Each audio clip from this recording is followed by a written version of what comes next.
Hey YouTube, I wanted to show you today some of our curriculum and our plans for this year. So I hope that you will join me for a bit and check out what we're doing. Okay guys, so I started off several months ago thinking about what I wanted to do this year, and I had a curriculum plans laid out of what I thought I would want to do. So to start off, we are switching out our history. We'll be using Beautiful Feet Books curriculum. Now, if you watched my last video, I talked about how Ambleside Online wasn't working out for us as far as history goes and how I wanted to change that out. So I started researching and looking into different curriculum, and I found the Beautiful Feet curriculum because I love those Dallaire books. So I figured, why not check those out a little bit more? And as I was researching those, I found Beautiful Feet Books curriculum. It's early American history, I believe, for primary students or something like that it's called. But essentially what I'm going to do is I am just looking for all of those books, and I found most of them, and I have most of them on the shelves back here behind me. And we're just going to read through those along with some others that I picked up that go along with those topics. And we'll see if we can get it all covered in 1 year, because it's a lot. If not, then I may end up spreading it out over the course of 2 years. But it's definitely what we'll be using for history this year. So for science, we're going to keep on going with our nature study. The way we have been with doing forest school on a weekly basis. And then we're also going to continue on going through the Magic School Bus experiments. I signed up for the monthly subscription program last year, and so I still have a lot of those left over because we just did not have enough time to get through them. So my game plan is to work through those with the kids at a decent pace. I'm thinking about doing about one per month-ish, maybe. We'll see how that ends up working out. For Bible, I plan on just using a devotional. I'm thinking of sticking with the Daily Bread for Children because I really like that one. I will probably throw in a few lessons of leading little ones to God. I really like that book, especially for my younger kids.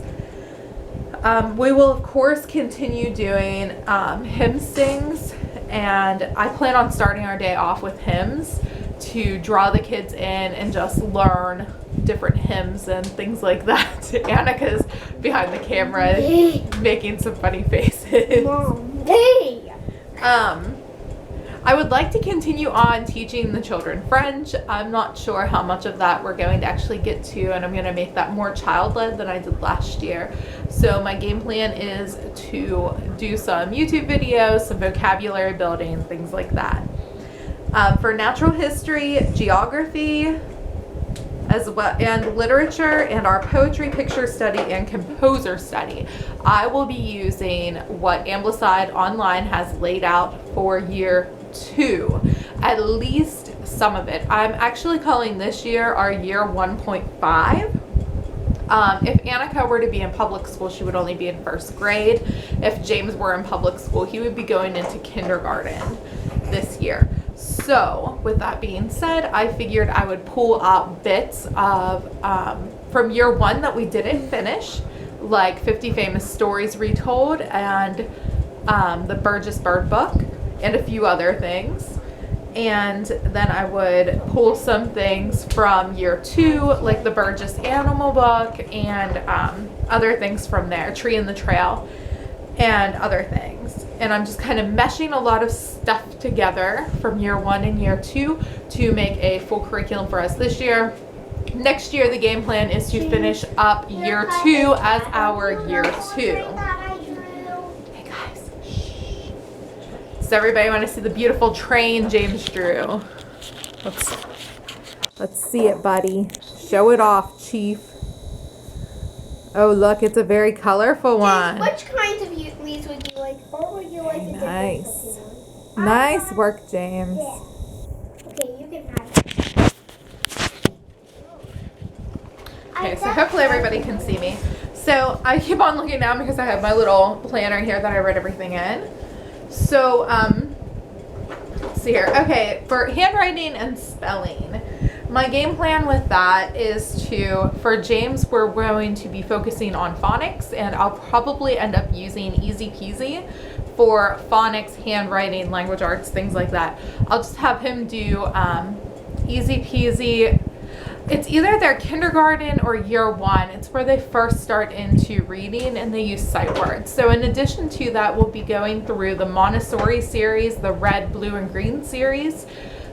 You can find printables all over the place online for those, and everything. You can get it for free if you look long enough and hard enough. You can get these things for free, and I found that works really, really well for getting them used to sounding things out and using phonics. So I would like to do drawing this year and yoga, and we'll probably just do yoga as we feel like it. I use Cosmic Kids. They're on YouTube. It's this lovely woman who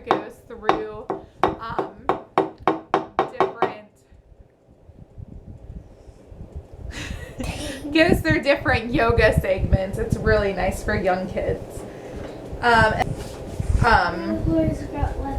So for math, we're going to, for Annika, memorize addition facts, do double digit addition, carrying the 10, so 25 plus 25 is 50.